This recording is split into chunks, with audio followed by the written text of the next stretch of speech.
Hello students, Kota online में आपका बहुत बहुत स्वागत है। आज हम लोग नीट 2019 यानी कि पिछले साल का नीट का पेपर सॉल्व करने वाले हैं मिलके। ठीक है, तो बने रहें। देखिए पहला क्वेश्चन क्या कहता है। पहला क्वेश्चन कहता है average velocity of a particle executing SHM in one complete vibration is. मतलब ये मीन पोजीशन है, मीन पोजीशन से एक पार्टिकल चला, वापस आया, चला, वापस आया। एक कंप्लीट साइकिल है, कंप्लीट वाइब्रेशन है। अगर इस कंप्लीट वाइब्रेशन में मैं देखूं तो डिस्प्लेसमेंट कितना है? जीरो। अगर डिस्प्लेसमेंट जीरो है तो वेलोसिटी कितनी होगी? एवरेज वेलोसिटी भी होगी जीरो। तो जो करेक्ट ऑप्शन है, करेक्ट ऑप्शन है टू, टू यानी कि जीरो। ठीक है, नेक्स्ट क्वेश्चन पे चलते हैं। नेक्स्ट क्वेश्चन क्या बोल रहा है? Two similar thin equiconvex lenses of focal length f each are kept coaxially in contact with each other such that the focal length of the combination is f1। मतलब दो thin lens हैं, ऐसे इनको contact में रखा, contact में रखने पर इसकी जो फोकल लेंथ है, फोकल लेंथ है f1। आप कह सकते हो 1/f प्लस 1/f। ठीक है, 1/f यानी कि f इज इक्वल्स टू f1। मैं कहूंगा f1 is equals to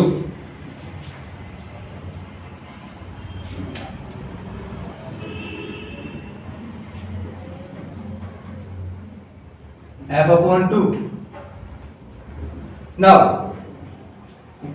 next कह रहा है इसी में when the space between the two lenses is filled with glycerin। In lenses के बीच में जो स्पेस है इसको ग्लिसरीन से फिल कर दिया, और which has the same refractive index, उसका रिफ्रैक्टिव इंडेक्स म्यू 1.5 है। ठीक है, जितना लेंस का है उतना ही ग्लिसरीन का है। ठीक है ना। Then the equivalent focal length of f2, equivalent focal length इसकी आ जाएगी f2, यानी कि मैं कह सकता हूं 1/f2 is equals to 1/f plus 1/f। ये तो दो लेंसेस के लिए, माइनस 1/f ग्लिसरीन के लिए। ठीक है ना। तो ये हो जाएगा 1/f यानी कि 1/f2 is equals to 1/f। Then question कर रहा है रेशियो बताना है आपको f1 और f2 का। क्या बोलना है आपको? f1 f2 का रेशियो बोलना है। तो f1 f2 का जो रेशियो है वो कितना आएगा? The ratio of f1 and f2 is, f1 और f2 का रेशियो अगर हम देखें तो f/2 upon 1/f। Sorry, my mistake. This will become f2 is f, तो आ जाएगा 1/2 f1/f2। तो right answer is f1/2 f2 is equals to 1/2। Okay बच्चों, तो राइट ऑप्शन आ जाएगा अपने पास 4। राइट ऑप्शन आ जाएगा 4। ठीक है, नेक्स्ट क्वेश्चन हम देखते हैं। नेक्स्ट क्वेश्चन में क्या कह रहा है? A particle moving with a velocity v is acted by 3 forces as shown in figure. एक पार्टिकल है, ठीक है, v वेलोसिटी से जा रहा है, ठीक है, acted upon bye 3 forces like this. ठीक है, तो करेक्ट ऑप्शन क्या होगा? सुनना ध्यान से। पहला ऑप्शन है remain constant, the velocity of the particle. Option A will remain constant. B change according to the smallest force qr। C है इंक्रीज होगा, और फोर्थ ऑप्शन है डिक्रीज होगा। देखो अगर मैं बात करूं इसकी, तो इस पर जो ट्रायंगल जो हमें दिया हुआ है, ध्यान से देखना, यह बनाते हैं। ये इस ट्रायंगल में हम देखें तो नेट फोर्स देखो 0 होगा, समेशन F कितना हो जाएगा 0। क्यों होगा? क्योंकि देखो यहां पर एक क्लोज लूप बन रहा है ट्रायंगल्स का, ये इसका फोर्सेस का, that is why net force कितना हो जाएगा 0, और नेट फोर्स 0 होने का मतलब है m dv/dt is 0, ma is 0, यानी कि वेलोसिटी क्या होगी कांस्टेंट हो जाएगी, that means v is constant. तो ऑप्शन आंसर आएगा, सही आंसर होगा अपने पास ऑप्शन ए यानी कि 1, आंसर होगा 1, the velocity will remain constant. हाँ बच्चों, अब हम आते हैं फोर्थ क्वेश्चन पे। फोर्थ क्वेश्चन क्या कह रहा है, ionised hydrogen atoms and alpha particles with same momenta enters perpendicular to a constant magnetic field B. Magnetic field कितना है बी है, ठीक है। The ratio of their radii, their path, उनके पाथ की रेडियस हाइड्रोजन के लिए और अल्फा पार्टिकल के लिए कैलकुलेट करनी है। देखो रेडियस का फॉर्मूला हमने पढ़ा है, क्या होता है mv upon qb, mv upon qb होता है बच्चों, ठीक है। अब अगर हम देखें, देखो क्या कह रहा है, दोनों परपेंडिकुलर जा रहे हैं, ठीक है। दूसरा मोमेंटम सेम है, mv दोनों के लिए सेम है। अगर मैं बात करूं rh अपॉन r अल्फा, तो p दोनों के लिए सेम है अपॉन qb। ये हाइड्रोजन के लिए लिखा मैंने, और यहां लिखा मैंने p upon qb alpha particle के लिए। अब देखे जाए तो p और b तो सेम है दोनों में, अलग क्या है q, अल्फा के लिए q और हाइड्रोजन के लिए q अलग अलग है, ठीक है। तो क्या हो जाएगा आंसर इसका आ जाएगा, देखो अल्फा के लिए आएगा अगर 1 तो सॉरी अल्फा के लिए 2 और हाइड्रोजन के लिए 1, तो 1/2 ऊपर चल जाएगा और 1 नीचे आ जाएगा, 2:1 यानी कि RH ratio R alpha is equals to 2:1। ये आंसर है। ऑप्शन अगर हम देखें तो ऑप्शन आएगा अपने पास 3 2:1। हम क्वेश्चन नंबर 5 की तरफ चलते हैं। देखो बच्चों क्वेश्चन नंबर 5 में क्या कह रहा है, अच्छा क्वेश्चन है। क्या कह रहा है, a body A of mass 4m, body A का जो मास है वो है 4m, ठीक है। मूविंग विद स्पीड u, उसकी स्पीड कितनी है u।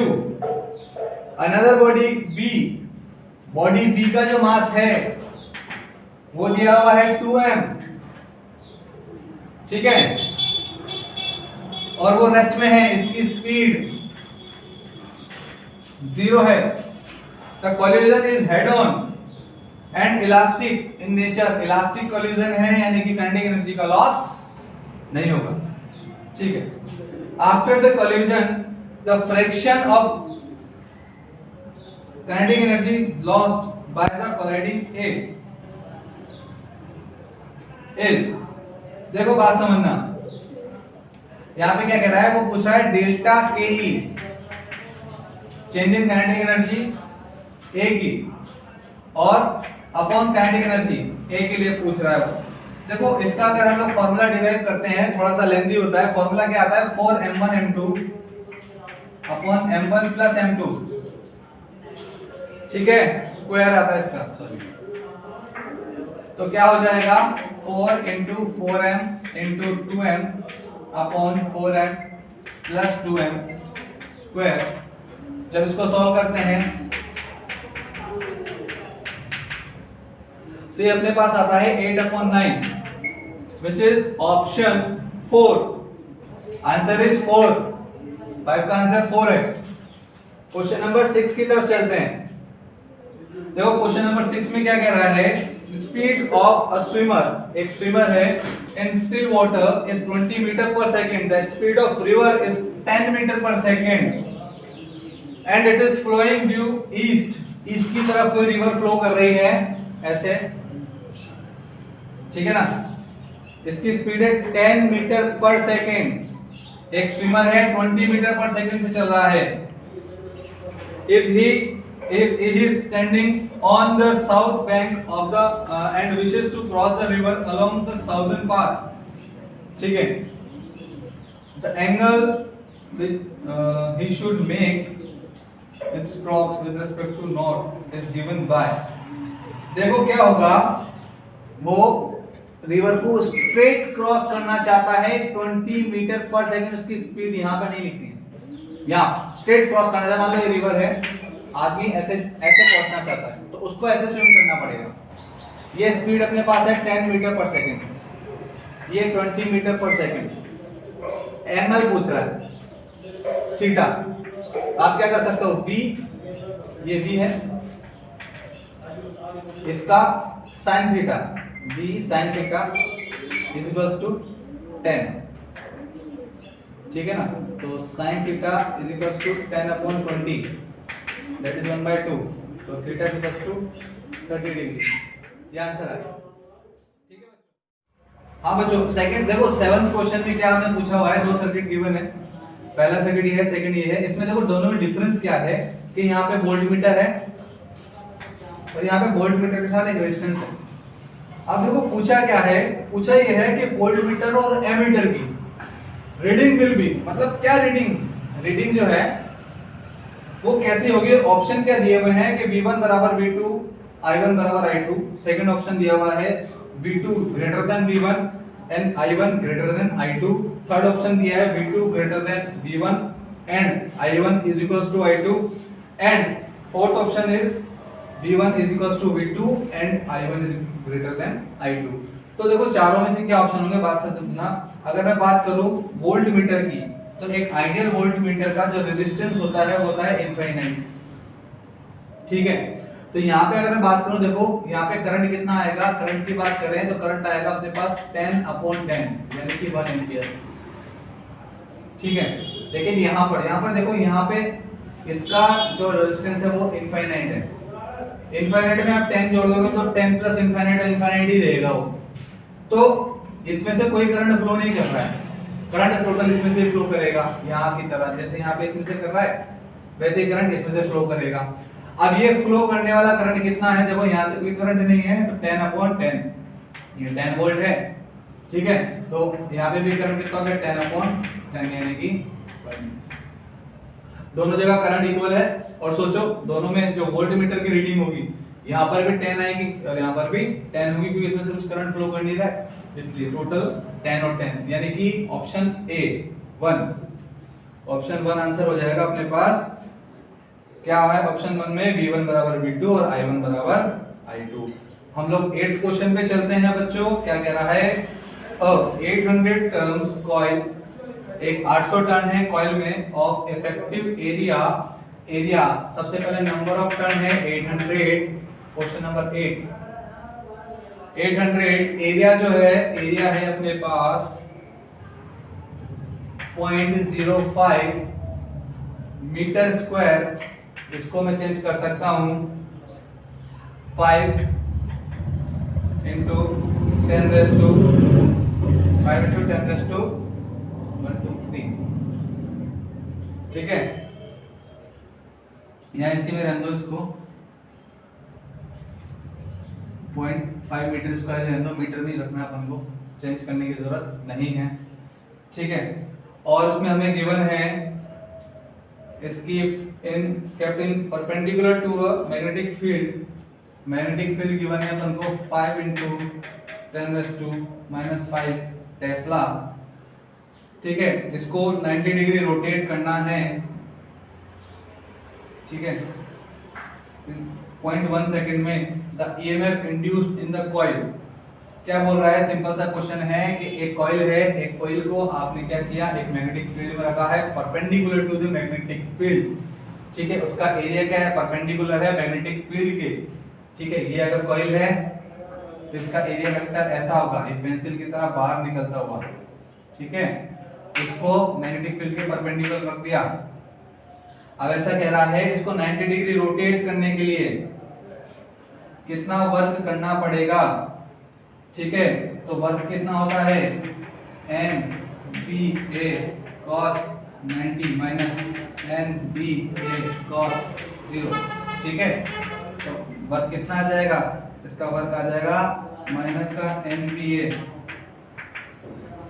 कितना हो जाएगा, ये एन दे रखा है 800, बी दिया हुआ है अपने पास 5 × 10⁻⁵, एरिया दिया हुआ है 0.05। इसको जब सॉल्व करते हैं तो अपने पास जो आंसर आएगा वो आएगा 0.02, ठीक है, वोल्ट। ये आंसर आ गया अपने पास। अब हम चलते हैं क्वेश्चन 9 पर। दिस इज 2, ऑप्शन 2 आंसर सही है, ठीक है ना। हम चलते हैं क्वेश्चन नंबर 9 पर। क्वेश्चन नंबर 9 क्या बोलता है, देखो कह रहा है a point A on the earth surface the angle of dip पूछा है +25 डिग्री अर्थ सरफेस पर, ठीक है। At point B on the earth surface angle of dip -25 degree, we can interpret that. हम क्या बोल सकते हैं, देखो क्या कर रहा है, 2 पॉइंट है, ए पॉइंट पर जो एंगल ऑफ डिप दिया हुआ है वो +25 है और बी पॉइंट पर जो है वो है -25 डिग्री एंगल ऑफ डिप, ठीक है।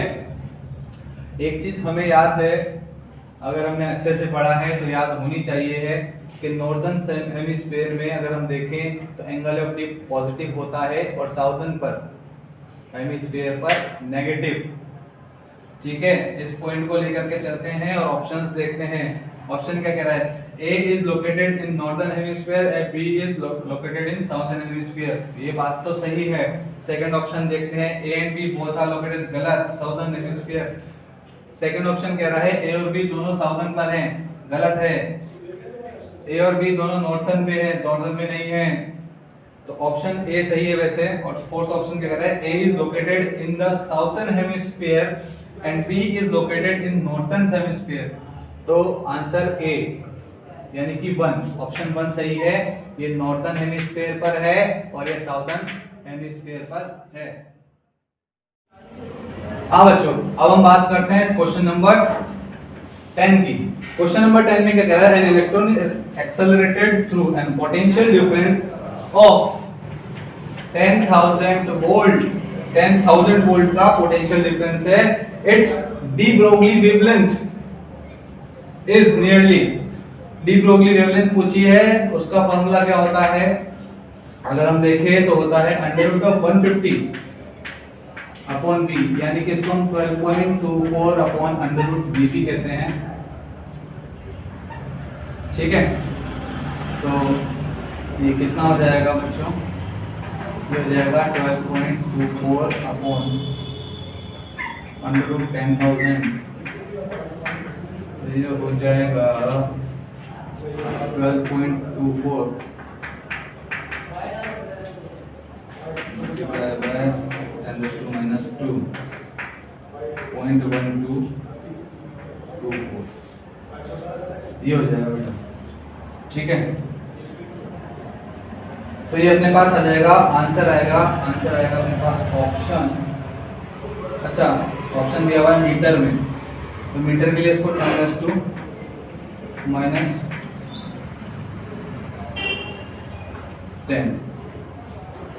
मीटर, पर ये भी मैच नहीं कर रहा है तो मैं करूँगा 12.24 इंटू 10⁻² मीटर, सही है। आंसर इज 4, आंसर मैच हुआ 4 से, ठीक है। हम लोग क्वेश्चन नंबर 11 पर चलते हैं। क्वेश्चन नंबर 11 क्या कह रहा है, तो क्वेश्चन नंबर 11 क्या कह रहा है, the displacement of a particle executing SHM का क्वेश्चन है। क्या कह रहा है, a0 plus a sin ω t plus b cos omega T. ये कह रहा है आपको इसका रिजल्टेंट एम्पलीट्यूड बताना है ऑसिलेशन का। The amplitude of oscillation is given by, amplitude बताना है ऑसिलेशन का। देखो क्या करना है, सिंपल है तरीका, y equals to sorry y minus कर देते हैं, y minus a naught equals to a sin omega T plus b cos omega T. अब देखो ये दो SHM है, दो SHM का जब सम करते हैं तो अपने पास क्या आंसर आता है आपको पता है, अंडर रूट एम्पलीट्यूड का। एम्पलीट्यूड क्या होता है, सेम मैंने ट्रिक बताई थी, क्या बताई थी, आप जब एम्पलीट्यूड का सम करते हो तो वेक्टर एडिशन जैसा फॉर्मूला आता है, a square plus b square plus 2ab cos theta. देखो cos omega T sin omega T, sin omega T और cos ओमेगा टी में थीटा होगा 90 डिग्री। तो रिजल्टेंट एम्पलीट्यूड जो मैं कैलकुलेट करूंगा वो करूंगा a square plus b square plus 2ab cos 90, cos 90 0 होता है तो हो जाएगा root of a square plus b square. Answer आ जाएगा अपने पास ऑप्शन में देखते हैं हम लोग, ऑप्शन में आंसर है डी 4, आंसर आएगा 4, फोर्थ आंसर है। ठीक है, क्वेश्चन नंबर 12 देख लेते हैं, यहाँ पे जगह है। देखो क्वेश्चन नंबर 12 में क्या कह रहा है, alpha particle consist of, alpha particle में क्या होता है, अल्फा पार्टिकल में दो इलेक्ट्रॉन होते हैं, दो हाइड्रोजन सॉरी दो प्रोटॉन होते हैं और दो न्यूट्रॉन होते हैं। ठीक है ना, तो दो इलेक्ट्रॉन और 4 proton, 2 proton and 2 neutron. Alpha particle consist of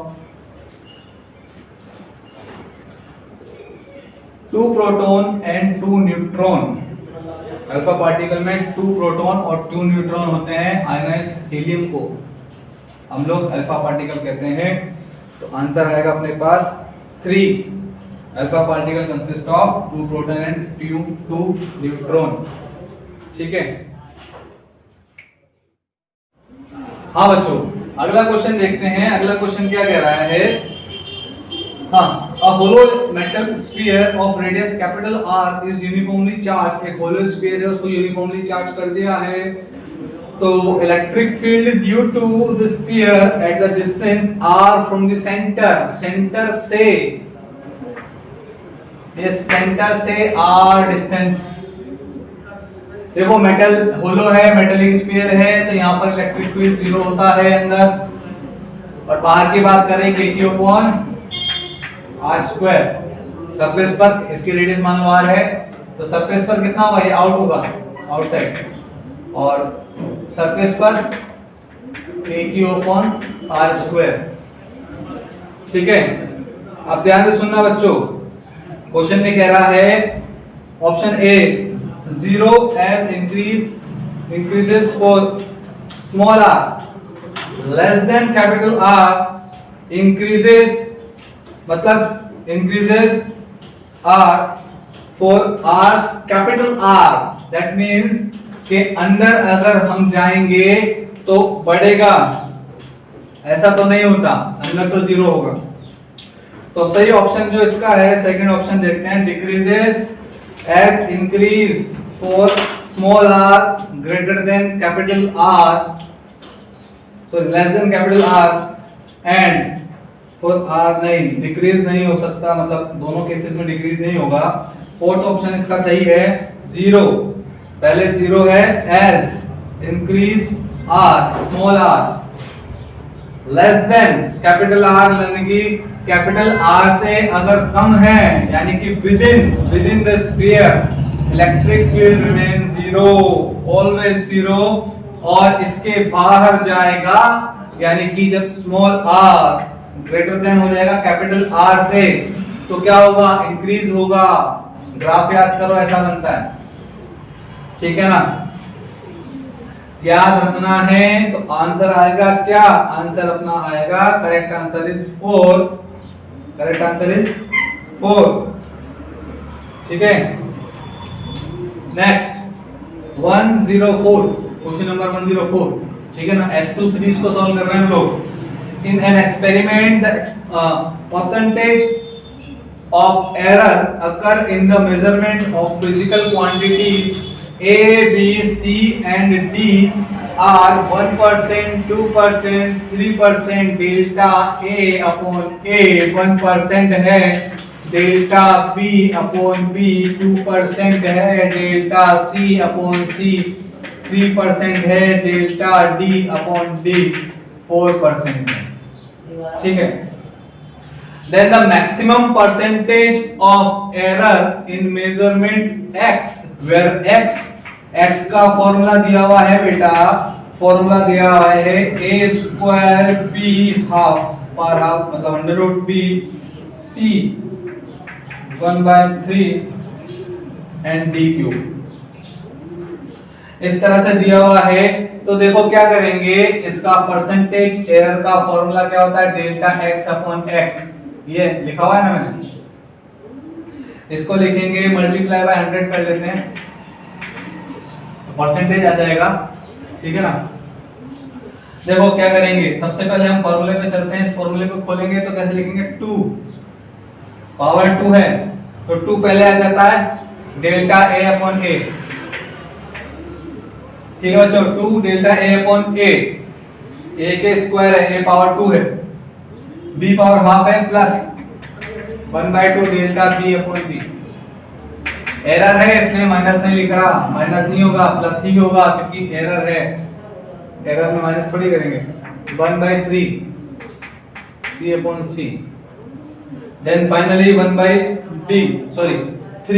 आ गया plus 3 delta d by d whole multiply by 100। Percentage है भाई, तो परसेंटेज एरर कैलकुलेट करेंगे इसको, तो यहां से कितना आ जाएगा, यहां पे लिखेंगे 1, तो 1 2 प्लस 1 3 प्लस 1 4 और 3 4 और 4 आ जाएगा। ठीक है ना। तो नेट अपने पास आ जाएगा 12, ये है ना, तो हो जाएगा 2 multiply by 1 plus half multiply by 2 plus 1/3 multiply by 3 plus 3 multiply by 4 4 multiply by 100।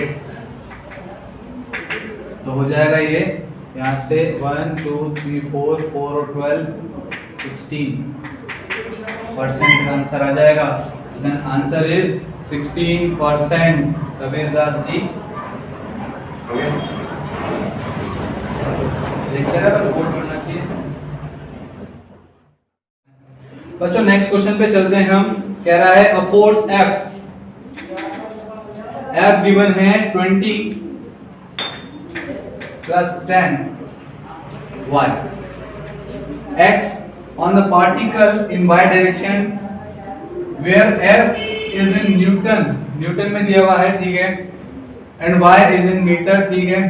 Work done by this force to move a particle from y is equals to 0 to y is equals to 1।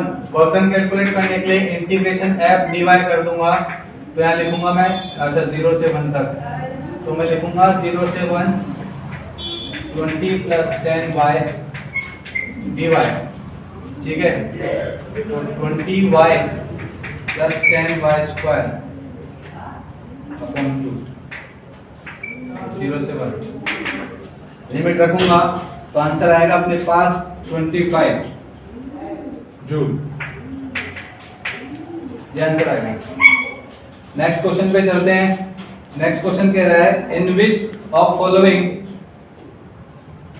Next question क्या कह रहा है, in which of the following process heat neither absorb nor released by the system. कौन से process में, thermodynamics का question है, कौन से प्रोसेस में ना तो हीट एब्जॉर्ब होगी ना ही हीट रिलीज होगी। Adiabatic process is the right answer.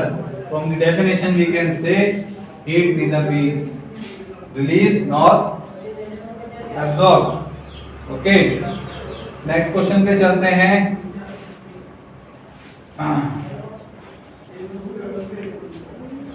देखो नेक्स्ट क्वेश्चन क्या कह रहा है, इलेक्ट्रिक हीटर, सॉरी कहां गया भाई, in which of the following devices the eddy current effect is not used? Options are electric heater, electromagnet, induction furnace and magnetic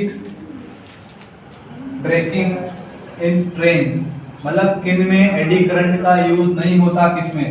answer आएगा electric heater में। ठीक है, इलेक्ट्रिक हीटर में एडी करंट का use नहीं होता है। ठीक है, I²RT से हम लोग क्या करते हैं, हीट कैलकुलेट कर लेते हैं। ठीक है, उसके बाद हम लोग नेक्स्ट क्वेश्चन पे चलते हैं। नेक्स्ट क्वेश्चन क्या कह रहा है, the unit of thermal conductivity.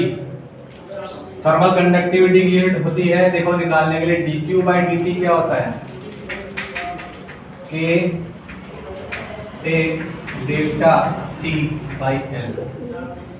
K A delta T/L, K calculate कर लेंगे हम लोग इससे, तो आ जाएगा अपने पास। देखो सीधे आंसर लिख रहा हूं मैं। ऑप्शंस अपने पास क्या क्या है, देखो, वोल्ट, मीटर, केल्विन इनवर्स, वाट, मीटर इनवर्स, केल्विन इनवर्स। यहाँ से देख लो, ये तो वाट हो गया, मीटर से मीटर कैंसिल होगा तो ऊपर एक मीटर बचेगा और एक kelvin. Watt, metre inverse, kelvin inverse. Answer आ जाएगा watt, metre inverse, kelvin inverse. ठीक है, अगला देखते हैं। A body weights 200 newton on the surface of earth. Earth के सरफेस पर एक बॉडी है, अर्थ के सरफेस पर उसका जो वेट है वो है 200 न्यूटन। ठीक है, how much will it weigh half way down to the center of the earth। मतलब आप हाफ वे नीचे आ गए, यहाँ पे ये मान लीजिए रेडियस है, तो यहाँ पर आ गए, तो यहाँ पर इसका वेट कितना होगा, देखो mg, सरफेस पर मैं बात करूँ तो 200 न्यूटन है, तो m तो कम होता नहीं है, चेंज होता नहीं है, g चेंज होगा, g कितना हो जाएगा,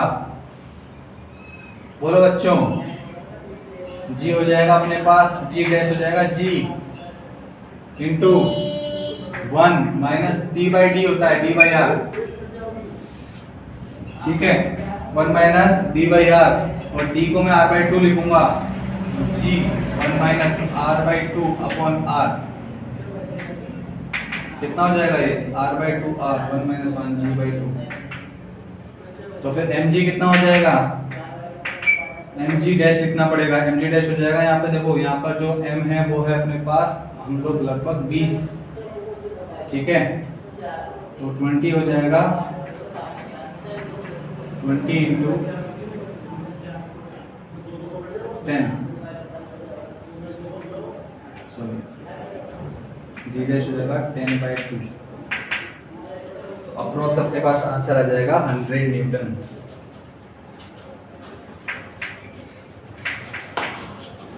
अप्रोक्सीमेट आंसर कितना आ गया, 100 न्यूटन। ठीक है बच्चों, चलो नेक्स्ट क्वेश्चन पे चलते हैं। हाँ तो बच्चों क्वेश्चन नंबर 20 पे हम चलते हैं। 20 नंबर क्वेश्चन क्या बोल रहा है, सुनते हैं ध्यान से। Two parallel infinite line charges with linear charge densities plus lambda centimetre coulomb पर metre and minus lambda coulomb per meter are placed at a distance 2r in free space। देखो यहाँ पर प्लस लैम्डा है coulomb पर metre, यहाँ है minus lambda coulomb पर metre, दोनों के बीच का डिस्टेंस है 2r।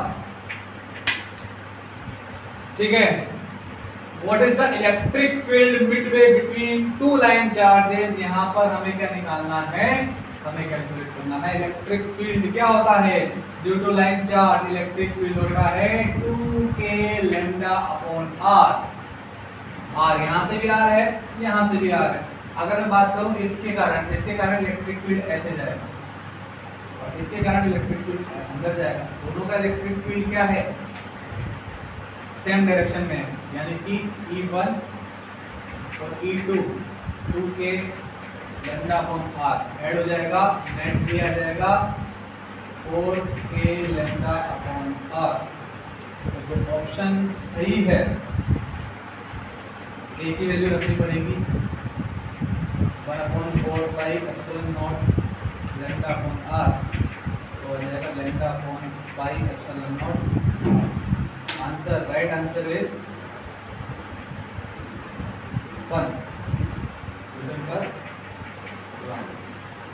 आंसर आएगा 1 lambda by epsilon naught R. ठीक, अगला क्वेश्चन देखते हैं। नेक्स्ट क्वेश्चन क्या कहता है, a mass m is attached to a thin wire and wheeled in a vertical circle. अच्छा, सर्कल में घुमा दिया इसको ऐसे।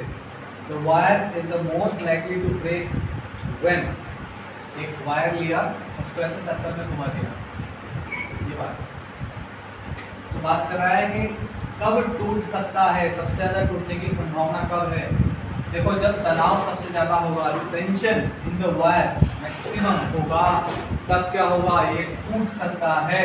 और मैक्सिमम सबसे ज्यादा कहाँ पर था, टेंशन। टेंशन बात करें अपर और लोअर पॉइंट की बात करें। लोअर पॉइंट की बात करेंगे तो हम लिखेंगे टी, नीचे होगा mg, ठीक है, ऊपर होगा टी, तो T mg plus mv² upon r और टी अपर पॉइंट के लिए, ये लोअर पॉइंट है, ये अपर पॉइंट के लिए बात करें हम लोग तो mg नहीं,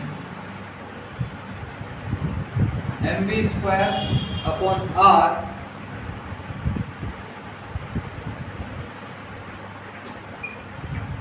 माइनस mg। तो सबसे ज़्यादा टेंशन लोअर पॉइंट पर है, इसलिए लोअर पॉइंट पे टूट सकता है। देखिए हम लोग बात करते हैं तब, हाँ, at the mass is at the lowest point, option 1 is correct. ठीक है, ये 21।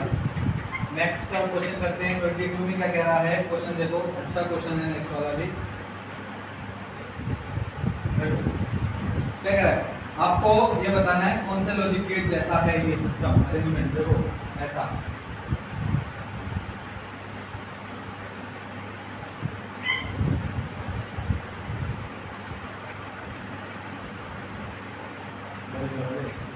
देखो इस क्वेश्चन को कैसे करेंगे, बात समझना ध्यान से बच्चों। देखो होगा क्या, ये बल्ब है ना,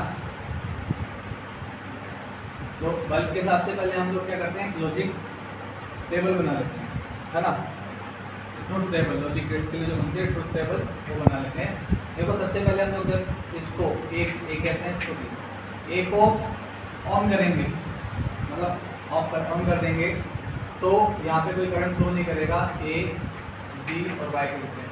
जब ए 0 है तो बी 0 है, ठीक है, तो बल्ब 1 दिखाएगा, दोनों बंद है तो करंट ऐसे फ्लो करेगा, ठीक है। जब ए को मैंने ऑन किया, बी को ऑफ किया, तब भी क्या होगा, करंट ऐसे फ्लो करेगा सीधे यहाँ से, इधर नहीं जाएगा। जब ए 0 है और बी 1 है, तब भी क्या होगा, ये 1, क्योंकि करंट फ्लो नहीं कर पाएगा। लेकिन जब दोनों को मैं ऑन कर दूंगा, इसको और इसको, तो क्या होगा, जब दोनों ऑन होंगे तो करंट यहाँ से फ्लो करेगा, इसको बाईपास कर जाएगा और यहाँ पे क्या होगा, हमें 0 मिलेगा। और ये वाली जो ट्रुथ टेबल है, हम बात करें ट्रुथ टेबल की, तो ट्रुथ टेबल कहीं ना कहीं मुझे लगता है नॉर गेट जैसी है। अगर हम ऑप्शन में देखेंगे तो हमारे, तो नॉर गेट है, नैंड गेट है, नैंड, यार इसका आंसर आएगा नैंड गेट। आंसर आएगा नैंड गेट। ये ट्रुथ टेबल कैसी है, नैंड गेट जैसी है, ठीक है। तो answer is NAND gate, option 1 answer आ रहा है। ठीक, आंसर क्या आएगा इसका, 1 आएगा। बच्चों अब क्वेश्चन नंबर 23 पे चलते हैं हम लोग। क्वेश्चन नंबर 23 देखो क्या कह रहा है, एक सेकंड, हाँ, कह रहा है a block of mass 10 kg, एक 10 kg का ब्लॉक है, वो एक सिलेंडर के अंदर रखा हुआ है इनर वॉल पर, ठीक है, उसकी रेडियस है 1 मीटर। ये सिलेंडर है, इसकी इनर वॉल पर इसकी रेडियस है 1 मीटर। यहाँ पर एक ब्लॉक रखा हुआ है। अब ये कह रहा है क्वेश्चन में, आपको सीधी सी बता देता हूँ, म्यू जो है बहुत लेंथी क्वेश्चन है, म्यू है 1, मतलब कोफिशिएंट ऑफ फ्रिक्शन 1 है। अभी कह रहा है इसको कितनी स्पीड से घुमाएं, ओमेगा बताइए। इसके घुमाने की, इसको घुमाएं, इसका ओमेगा बताइए कि ये ब्लॉक नीचे ना गिरे। देखो नीचे कब नहीं गिरेगा, जब इसको फ्रिक्शन मिलेगा ऊपर की तरफ। नीचे mg काम कर रहा है, यहाँ पे f होना चाहिए। f कब आएगा, जब म्यू n होगा। n कब आएगा, रोटेशन के साथ, रोटेशन के साथ आएगा। सॉरी हम सॉरी, यहाँ आएगा, देखो ये आएगा m omega square r। Omega पूछा उसने, तो ओमेगा m ओमेगा स्क्वायर से अपन को n मिल जाएगा, और n से अपन को म्यू n मिल जाएगा, म्यू n से mg मिल जाएगा। यानी कि मैं इक्विलिब्रियम के लिए कह सकता हूँ जो म्यू n है that is equal to mg। ठीक है, तो m omega square r equals to mg, तो omega equals to under root of g upon mu r। ठीक है, ओमेगा की वैल्यू अपने पास आ जाएगी। देखो g की वैल्यू इसने दिया हुआ है 10। ठीक है, g की वैल्यू इसने 10 दिया हुआ है। हम बात करें म्यू की, तो म्यू है 0.1 और r अपने को दिया हुआ है 1, तो ओमेगा कितना आ जाएगा। देखो, तो अगर हम ओमेगा की बात करें तो ओमेगा आ जाएगा अंडर रूट में 10, यानी कि 10 रेडियन पर सेकंड।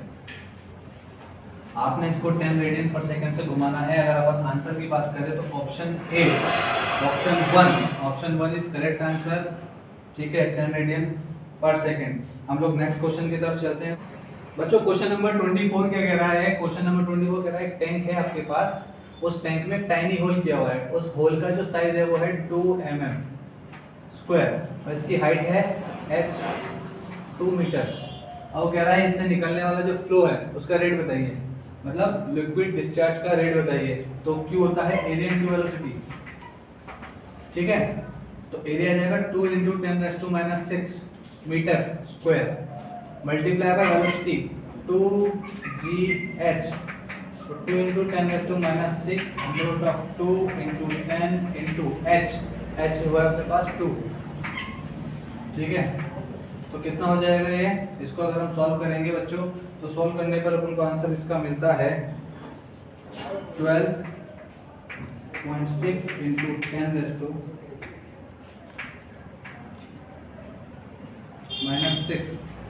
ठीक है, ऑप्शन सी यानी कि 3, option 3 is right answer. Okay बच्चों, बच्चों 25th क्वेश्चन पे हम आते हैं। 25th क्वेश्चन क्या कह रहा है, when an object is shoot from the bottom of a long smooth inclined plane at an angle 60 degree, 60 degree का प्लेन है, इस पर आपने क्या किया, एक ऑब्जेक्ट को शूट किया है अपवर्ड्स। ठीक है, it can travel a distance x1, ये x1 चला। नाउ अगेन एक प्लेन लिया आपने 30 डिग्री पर, इस पर इसको आपको शूट किया और ये x2 चला। कितना डिस्टेंस चलेगा, x2, कम ज्यादा जो भी है वो अकॉर्डिंगली हम देखेंगे। ठीक है, तो आपको x1 अपॉन x2 का रेशियो बताना है, मतलब x1 अपॉन x2 बताना है कितना होगा। ठीक है, इसको करने के लिए हम क्या करेंगे, देखो यहाँ पे इसकी वेलोसिटी मान लो v है, यहाँ पे वेलोसिटी v है, यहाँ वेलोसिटी इसकी 0 हो जाएगी, यहाँ पे वेलोसिटी इसकी 0 हो जाएगी। ठीक है, तो मैं क्या लिखता हूँ, मैं लिखता हूँ u² = v² माइनस 2as या 2ax माइनस का 2ax। ठीक है बच्चों, तो देखो क्या होगा, हमें सबसे पहले x1 निकालना है। x1 के लिए मैं लिखूंगा ये 0 है, तो v²/2। अच्छा, a कितना होगा, a होगा g sin थीटा यानी कि sin 60, g sin 60, तो लिखूंगा 2g sin 60 equals to x1। x2 देखता हूँ, x2 आ जाएगा v²/2 g sin 30, सिमिलर जैसा ही है वैसा ही होगा। x1/x2 करूंगा, देखो तो v1 कैंसिल हो जाएगा, 2g कैंसिल हो जाएगा, यहाँ आ जाएगा sin 30 अपॉन sin 60 साइन 30 इधर 1/2 और ये √3/2 1/√3 रेशियो आ जाएगा 1/√3 विच इज ऑप्शन में अगर हम देखना चाहें तो option number 1 answer correct answer क्या है ऑप्शन नंबर 1 करेक्ट आंसर है। हम लोग नेक्स्ट क्वेश्चन पे चलते हैं क्वेश्चन नंबर 26। क्या क्वेश्चन कह रहा है cylindrical conductor of radius r is carrying a constant current. The plot of magnitude of the magnetic field B with the distance r, ठीक है। कंडक्टर का करेक्ट आपको करेक्ट ग्राफ बताना है B और R में। देखो चार ऑप्शन दिए हुए हैं। ये R का पहला ऑप्शन इस तरह से दिया हुआ है, यहाँ पर है कैपिटल R, ये D है डिस्टेंस, ये है B। ऑप्शन 2 कैसा दिया हुआ है, ये R, ये D, ये B। ऑप्शन 3 दिया हुआ है ऐसे, ठीक है, ये R, ये B, ये D। ऑप्शन 4 ऐसे, ठीक है बच्चों। तो देखो हम बात करें अगर मैग्नेटिक फील्ड की, मैग्नेटिक फील्ड का फॉर्मूला क्या होता है mu naught upon 2 pi I D upon R square. कहाँ के लिए, अंदर के लिए, ठीक है। तो इसका जो राइट आंसर आएगा, राइट आंसर इसका आएगा हमारे पास A, ठीक है बच्चों। याद रखना है राइट आंसर क्या है इसका, फर्स्ट ऑप्शन सही है, ठीक है। हाँ बच्चों अब हम चलते हैं नेक्स्ट क्वेश्चन पे। अपना नेक्स्ट क्वेश्चन क्या कह रहा है, a soap bubble having radius 1 mm is blown from a detergent soap solution having a surface tension given है T is equals to 2.5 into 10⁻²² Newton per meter. The pressure inside the bubble is equal to a point Z0 below the surface of water in a container taking G10 G is equals to 10 meter per second square. Okay, density of water as we know 10⁻³ kg per meter cube, ठीक है। The value of Z0 क्या कह रहा है कि एक liquid है, liquid के अंदर लिक्विड के अंदर Z0 डेप्थ पे एक सोप बबल है, ठीक है। आपको उसकी हाइट निकालनी है, सरफेस टेंशन वगैरह सब कुछ गिवन है। देखो करना क्या है, हमें पता है इंटरनल प्रेशर और एक्सटर्नल प्रेशर इक्वल होगा, ठीक है ना, फॉर इक्विलिब्रियम, यानी कि 40/R रो जी Z0 के इक्वल होगा। तो Z0 निकालेंगे यहाँ से सबकी वैल्यू पुट करके। रो की वैल्यू सबसे पहले देखो Z0 आएगा अपने पास 4 × T 2.5 × 10⁻² अपॉन R अपन को गिवन है 1 mm, ठीक है ना, यानी कि 10⁻³ इंटू रो है 10⁻³ G है 10। तो जो Z0 आएगा वो Z0 अपने पास आ जाएगा 1 सेंटीमीटर में। अगर निकालेंगे तो 1 आ जाएगा, क्योंकि आंसर सेंटीमीटर में गिवन है इसलिए मैंने सिर्फ सेंटीमीटर आंसर लिखा है। अगर हम ऑप्शन देखें तो ऑप्शन 1 इज करेक्ट आंसर। बच्चों नेक्स्ट क्वेश्चन पे देखें हम लोग क्या दे रहा हुआ है। इसने बोल रहा है कि वर्क डन कैलकुलेट करना है, एक मास है उसको अर्थ की सरफेस से हम लोग r हाइट पे ऊपर ले गए, मतलब h हाइट पे ले गए, h = r है यहाँ पर, यहाँ से उठा के। तो आपको वर्क डन कैलकुलेट करना है। वर्क डन क्या होता है, चेंज इन पोटेंशियल एनर्जी, यानी कि U final minus U initial. अगर मैं U फाइनल लिखूं तो मैं लिखूंगा Gm/2r विद माइनस साइन, ठीक है, माइनस Gm/r, ये अर्थ सरफेस पर, अर्थ की सरफेस पर पोटेंशियल एनर्जी और r हाइट के ऊपर पोटेंशियल एनर्जी, ठीक है। बात समझ में आ गई ना बच्चों। तो इसका जो आंसर आएगा वो आ जाएगा अपने पास Gm/r, ठीक है ना, Gm/2r। और अगर हम बात करें G कैपिटल M और M और R की, तो ये होता है अपने पास स्मॉल g, ठीक है ना, अपन r स्क्वायर करेंगे तो, ठीक है। तो इसको मैं r से मल्टीप्लाई और डिवाइड कर देता हूँ, तो ये हो जाएगा अपने पास G small m upon Gm/r/2। ये आंसर आएगा अपने पास, which is option number 1, half mgr। Answer is 1। Next question देखते हैं, which of the following act as a circuit protecting device. मतलब सर्किट को प्रोटेक्ट कौन करता है, हमारे घर में जो सर्किट लगा हुआ है उसको कौन प्रोटेक्ट करता है। 4 ऑप्शन है। स्विच जिससे हम ऑन ऑफ करते हैं पंखे को, बल्ब को, वो प्रोटेक्ट नहीं करता हमारे डिवाइसेस को, ठीक है। फ्यूज क्या होता है बच्चों, फ्यूज होता है वायर होता है, उसका मेल्टिंग पॉइंट कम होता है, तो वो हमारे सर्किट को जो है प्रोटेक्ट कर सकता है। कंडक्टर नहीं, इंडक्टर नहीं, तो सही आंसर आएगा 2, फ्यूज क्या है, प्रोटेक्टिंग डिवाइस है, ठीक है। नेक्स्ट क्वेश्चन देखते हैं, 2 particle A and B are moving in a uniform circular motion in concentric circles of radius RA।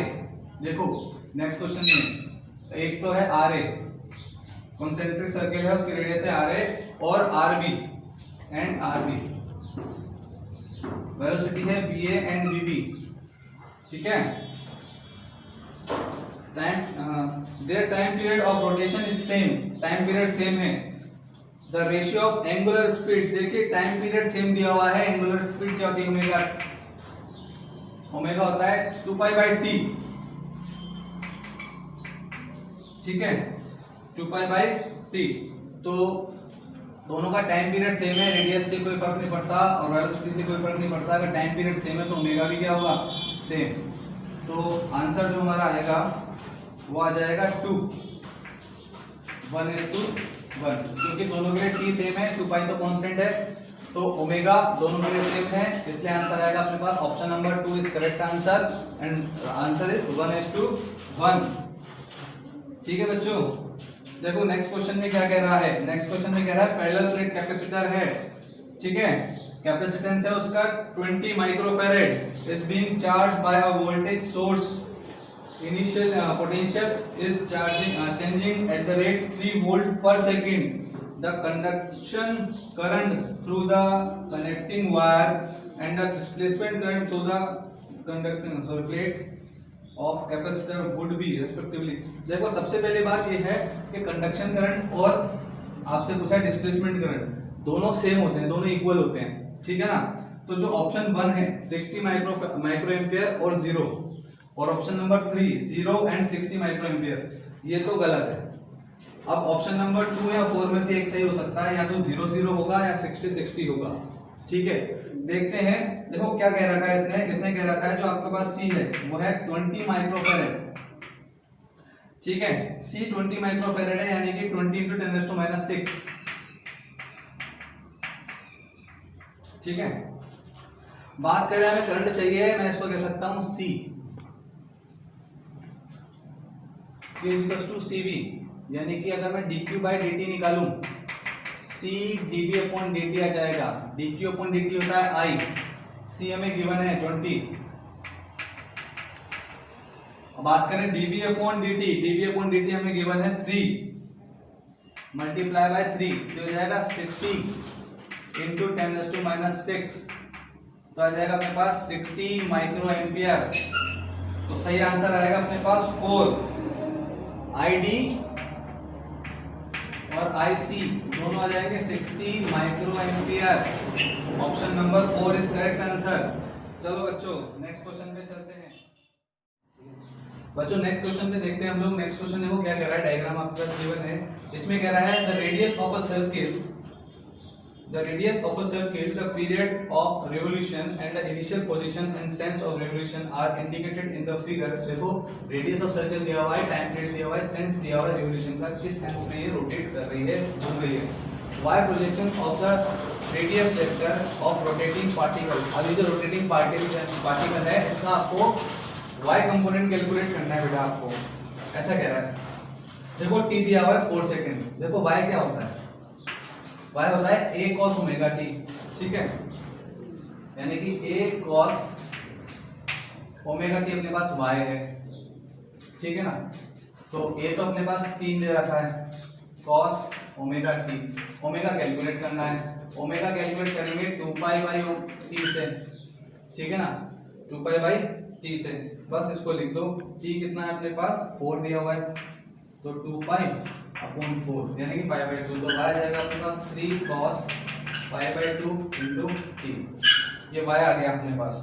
ठीक है बच्चों, which is 2, second option is correct. इस क्वेश्चन में सेकेंड ऑप्शन क्या है, करेक्ट है।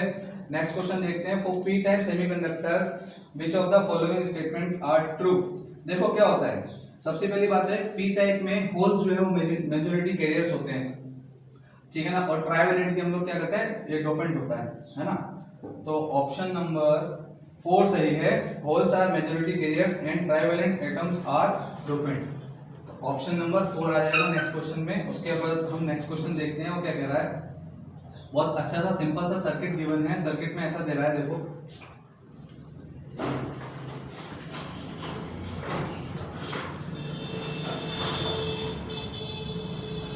इस तरह से एक सर्किट गिवन है बच्चों। देखो क्या कह रहा है क्वेश्चन में, क्वेश्चन में कह रहा है 6 similar bulbs are connected as shown in figure, the figure with a DC source of EMF E and 0 internal resistance, internal resistance 0 है इसका, ठीक है ना, E का। चलो, the ratio of power consumption, power consumption का रेशियो पूछ रहा है व्हेन ऑल आर ग्लोइंग, ठीक है ना। और सेकंड दे रहा है in the situation when 2 of section A and 1 of section B are glowing will be, ठीक है। ऐसा कह रहा है पहली कंडीशन जो है, पहली कंडीशन में सभी क्या कर रहे हैं, ग्लो कर रहे हैं, चमक रहे हैं, ठीक है ना। देखो इस कंडीशन में क्या होगा, ये तीनों पैरेलल में है, ये पैरेलल में है, देन वो सीरीज में आ जाएंगे, ठीक है ना। तो सिचुएशन 1 में जब सभी ग्लो कर रहे हैं तो मैं करूंगा r/3, पैरेलल कनेक्शन है r/3, ठीक है। जब r/3 और r/3 को मैं ऐड करूंगा तो हो जाएगा 2r/3, ये आ जाएगा r इक्विवेलेंट। फर्स्ट कंडीशन में क्या होगा, r यानी कि r/3 और r/3 को मैं सीरीज में जब जोड़ूंगा तो सीरीज में कितना आ जाएगा 2r/3। चलो, पावर कंजप्शन क्या होता है v²/r, तो ये हो जाएगा अपने पास, पावर कंजप्शन लिख देता हूं, v की जगह तो e हो जाएगा, है ना, v²/r, r इक्विवेलेंट लिखेंगे 2r/3 तो आ जाएगा 3/2r।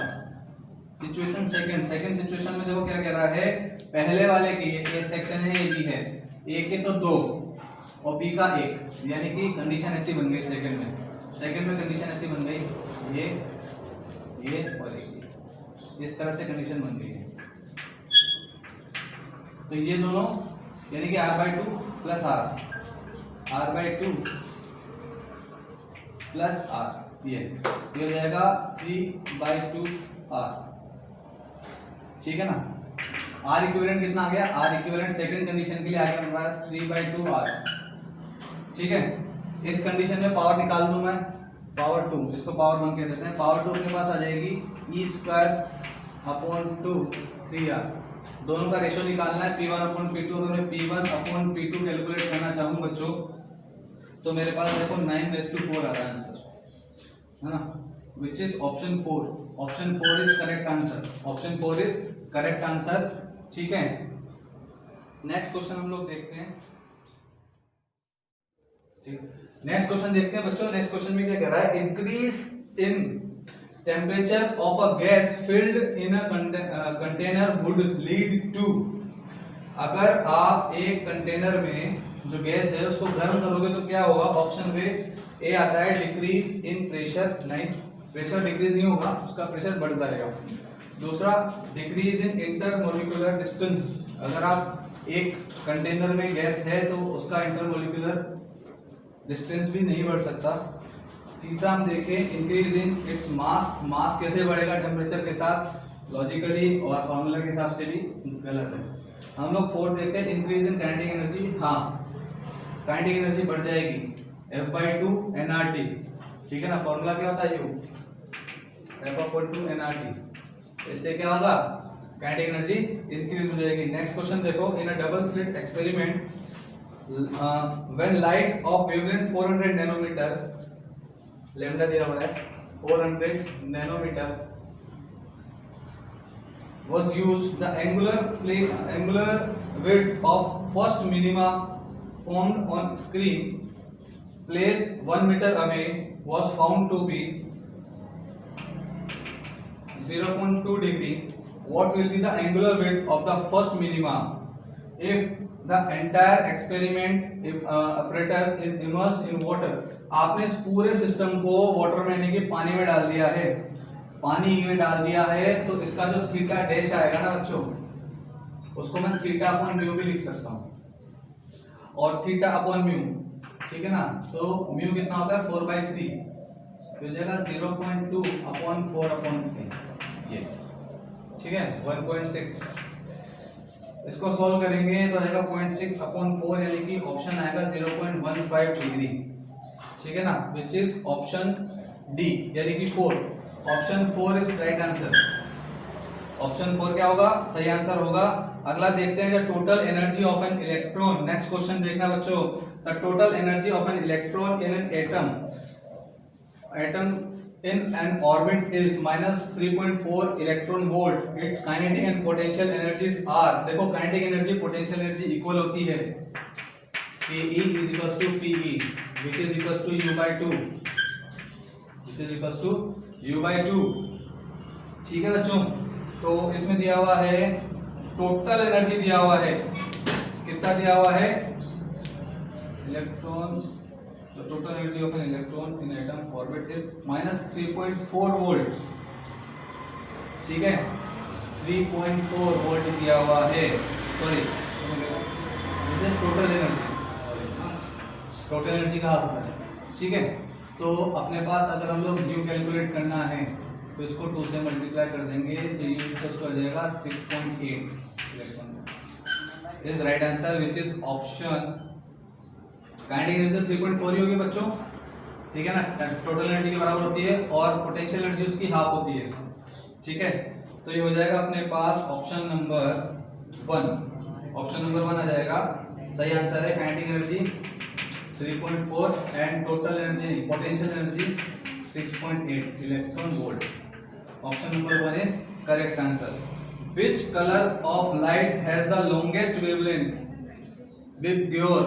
अगर वेवग्योर में हम V से R की तरफ जाते हैं तो वेवलेंथ बढ़ती है, तो लॉन्गेस्ट वेवलेंथ आती है R, red. Option number 3 red answer आएगा, option number 3 is correct answer, के रेड की वेवलेंथ क्या होती है, सबसे ज्यादा होगी। In the total internal reflection, next question देखेंगे, in total internal reflection when the angle of incident is equal to critical angle, the pair of media in contact, what will be the angle of reflection? ठीक है, क्या कह रहा है, सुनना ध्यान से, जो इंपॉर्टेंट लाइन है वो क्या है, वो है in total reflection the when angle of incident is equal to the critical angle, ठीक है, for the pair of media in contact what will be the angle of reflection? Angle of reflection निकालना है, देखो 90 degree हो जाएगा, सीधी सी बात है, क्यों, क्योंकि देखो इसमें क्या कह रहा है, incident angle is equal to the critical angle, so answer is 90 degree, answer क्या जाएगा 90 डिग्री, ठीक है, क्रिटिकल एंगल के बराबर है incident angle, that is why क्या होगा, लाइट आएगी, ठीक है ना, और सरफेस के साथ पैरेलल हो जाएगी, ठीक है। चलो, a disc of radius 2 meter and mass 100 kg rolls on a horizontal floor. Its center of mass has a speed of 20 meter per second, 70 centimeter per second. ठीक है, how much work is needed to stop it? देखो क्या करते हैं बेटा, अगर हम बात करें टोटल काइनेटिक एनर्जी की, ठीक है ना, तो रोलिंग डिस्क है, रोलिंग डिस्क के लिए होता है C/4 mv², ठीक है, इतनी एनर्जी हमें नीडेड है, इतनी जरूरत है ताकि हम उसको रोक पाए, ठीक है। तो 3/4 इंटू मास, मास अपने पास है 100 इंटू वेलोसिटी, वेलोसिटी है अपने पास 20 सेंटीमीटर पर सेकेंड, 20 इंटू 10⁻²² तो आंसर अपने पास जो आएगा वो आएगा 3 joule. 3 joule is correct answer, which is option C यानी कि 3, ऑप्शन 3 इज करेक्ट आंसर, ठीक है। फोर्थ देखते हैं, when a block of mass capital M is suspended bye a long wire of length L, the length of the wire becomes L + L। पहले wire की length थी L, इस पे आपने एक ब्लॉक लटका दिया, तो ब्लॉक लटकाने के बाद वायर की लेंथ हो जाएगी L प्लस L, ठीक है। Elastic potential energy stored in the extended wire, देखो वर्क डन के बराबर क्या होगी, जितना वर्क डन हुआ उतनी आपके पास इलास्टिक पोटेंशियल एनर्जी इसमें स्टोर हो जाएगी। देखो इसमें इसके डिस्प्लेसमेंट की बात करें तो इसका पोटेंशियल जो चेंज हुआ वो हो जाएगा mg स्मॉल l, ठीक है ना, और जो स्टोर्ड एनर्जी होगी वो हाफ होगी। तो आंसर आएगा अपने पास ये half mgl work done by gravity का हाफ होगा। तो यानी कि ऑप्शन नंबर, अगर हम ऑप्शन की बात करें, option 1 is correct answer, half mgl, ठीक है बच्चों।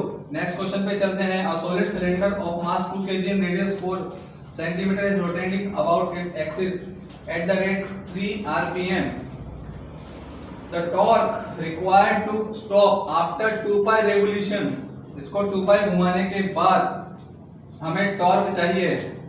देखो अगर मैं बात करूं माइनस टाउ थीटा की वर्क डन, तो मैं क्या लिख सकता हूं, half mr square theta final square minus theta initial square, sorry हाँ, अपॉन टी स्क्वायर, यानी कि half mr square omega final square minus omega initial square. तो इसको यहां से मैं क्या करूंगा, यहां से मैं टाउ लूंगा और थीटा जो है वो है अपने पास 2 पाई, तो टाउ आ जाएगा अपने पास अपॉन में 2 पाई, है ना, 2 पाई। तो वैल्यू पुट कर देंगे सीधे हाफ m अपने पास है कितना, m की वैल्यू अपने पास है, एक हाफ कम लगा है ना हमारे, अच्छा m की वैल्यू अपने पास है 2 kg और रोटेटिंग अबाउट 4 सेंटीमीटर, रेडियस है 4 सेंटीमीटर r, तो 4 इंटू 10⁻² स्क्वायर, ओमेगा फाइनल है 0, ओमेगा इनिशियल है अपने पास 2 पाई बाई 60 रिवोल्यूशन, है ना, तो 2 पाई अपॉन 60 स्क्वायर, ठीक है। तो आंसर अपने पास आएगा tau is equals to 2 into 10⁻⁻6 newton per metre. This is the right answer, this is option 3, option 3 is correct answer. Okay बच्चों, नेक्स्ट क्वेश्चन देखते हैं। 2 point charges A and B having charges plus Q and minus Q, point charges है A और B, यहाँ पर A है यहाँ पर B है, ठीक है। Having charges plus Q and minus Q, plus Q और माइनस Q चार्ज है, ठीक है। Are placed in a certain distance apart from and force acting between them is F, force F है, ठीक है। If 25% of charge of A is transferred to B, then force between the charges, देखो force क्या होता है, K Q1 Q2 upon R square में आएगा KQ square upon R, distance R small r, ठीक है। बाद में आपने हाँ इस कंडीशन में F आ जाएगा अपने पास K Q square upon R square.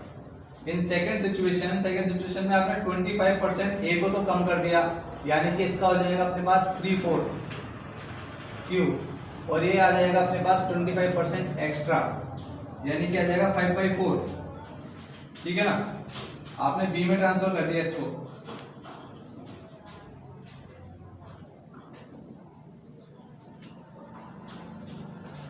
हाँ। तो जब B में ट्रांसफर करेंगे तो प्लस जब इसमें जाएगा तो इसको क्या करेगा, न्यूट्रलाइज करेगा, तो यहाँ पर रह जाएगा माइनस का 3/4 Q, तो फोर्स कितना हो जाएगा, फोर्स आ जाएगा अपने पास K Q square upon R square 9/16,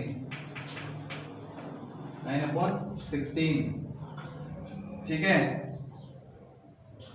बस ये आ जाएगा F इज equals to F dash is equals to F 9F/16, which is option number 4, option number 4 इसका सही आंसर है, ठीक है बच्चों। अब लास्ट के 2 क्वेश्चन बच गए हैं। देखो फर्स्ट क्वेश्चन क्या कह रहा है, pick the wrong answer in the context with rainbow. Rainbow के साथ आपको रॉन्ग आंसर बताना है इसमें से। क्या? पहला है an observer can see rainbow when his front is towards the sun. पहला कह रहा है अगर किसी आदमी का फ्रंट सन की तरफ है तो वो रेनबो को देख सकता है। ठीक है, रॉन्ग आंसर निकालना। तो ये मुझे रॉन्ग लग रहा है। आप रेनबो को सन की तरफ मुंह करके नहीं देख सकते हो, सन आपके पीछे होना चाहिए। ठीक है ना? तो ये ऑप्शन गलत है। सेकंड ऑप्शन को भी देख लेते हैं। Rainbow is combined effect of dispersion and refraction and reflection of sunlight. नहीं, गलत बात है ये भी। सॉरी, ये बात सही है, ये बात सही है। रिफ्लेक्शन, रिफ्रैक्शन और डिस्पर्जन तीनों होता है। ठीक है। When the light rays undergoes two internal reflection of a water drop and secondary rainbow is formed. सही बात है। The order of color is reversed in the secondary rainbow. ये बात भी सही है। तो ऑप्शन 1 इज गलत, इज रॉन्ग स्टेटमेंट। क्या कह रहा है? मतलब हमारा जो करेक्ट आंसर है वो 1 है। 1 क्या है कि गलत स्टेटमेंट है। Option number 1 is wrong statement. आप सन की तरफ मुंह करके रेनबो को नहीं देख सकते। सन की तरफ आपका पीठ होना चाहिए। ठीक है, पीछे सन होना चाहिए, तब आप उसको रेनबो को देख पाओगे। देखो लास्ट ऑप्शन में क्या कह रहा है। लास्ट क्वेश्चन में कह रहा है, last question, the copper rod of 88 centimetre and aluminium rod of unknown length have their increase in length independent of increase in temperature. The length of aluminum rod, मतलब क्या कह रहा है? वो कह रहा है अल्फा जो L होता है, अल्फा L, ठीक है, thermal constant of expansion, thermal expansion into L length, दोनों के लिए बराबर है। मतलब कॉपर के लिए और एल्यूमिनियम के लिए इक्वल है थर्मल एक्सपेंशन। ठीक है ना? तो आपको एल्यूमिनियम की लेंथ बतानी है। तो एल ऑफ एल्यूमिनियम अगर मैं बात करूं तो अपने पास क्या आ जाएगा? देखो अल्फा ऑफ कॉपर गिवन है। अल्फा ऑफ कॉपर है 1.7 इंटू 10⁻⁻5 केल्विन इनवर्स। ठीक है, अपॉन एल्यूमिनियम का इधर आएगा, ये आएगा 2.2 इंटू 10⁻5 केल्विन इनवर्स। ठीक है, और ये है 88 सेंटीमीटर। ऑप्शन भी सेंटीमीटर में है, इसलिए मैं इसको कन्वर्ट नहीं कर रहा हूं, वरना मैं इसको मीटर में कन्वर्ट कर लेता। आंसर आएगा सॉल्व करने पर -5 से -5 कट जाएगा, 4 टाइम्स कैंसिल होगा, 40 टाइम्स। ठीक है, तो आंसर अपने पास आएगा 68 centimetre. 68 centimetre is the right answer, which is option 2। Option 2 is correct answer. बच्चों, हमारे चैनल को सब्सक्राइब करो, लाइक करो। इस तरह के वीडियोस आपके पास और आएंगे। अभी जेई का पेपर हुआ है, करंटली जेई का मेंस का जो पेपर हुआ है अभी सितंबर में 2020, उसका सॉल्यूशन इसके बाद अपलोड होने वाला है। विद इन 2 डेज हम लोग इसको भी अपलोड कर देंगे। बस आप चैनल के साथ जुड़े रहो। और आप क्या चाहते हो, आपको किस बुक का, किस बुक का या किस सिलेबस का, किस पेपर का सॉल्यूशन चाहिए, आप कमेंट में हमें लिख सकते हैं। आपको वो सॉल्यूशन हम लोग ज़रूर भेजेंगे, ज़रूर अपलोड करेंगे आपके लिए। ठीक है बच्चों, कोटा लाइव के साथ जुड़े रहें। और भी कोई इन्फॉर्मेशन अगर आपको एग्जाम के रिगार्डिंग चाहिए है या कोई स्टडी मटेरियल चाहिए तो आप मेरे फ़ोन नंबर 8769774498 पर कॉल करके ले सकते हो। कोई भी इंफॉर्मेशन चाहिए हो, कुछ स्टडी मटेरियल चाहिए हो, पेपर चाहिए हो, मॉक टेस्ट पेपर चाहिए हो, तो आप कॉल कर सकते हो और आपको वो सब चीज़ें प्रोवाइड करा दी जाएगी फ्री ऑफ कॉस्ट। ओके बच्चों, साथ में जुड़े रहें, सब्सक्राइब करें, लाइक करें, शेयर करें।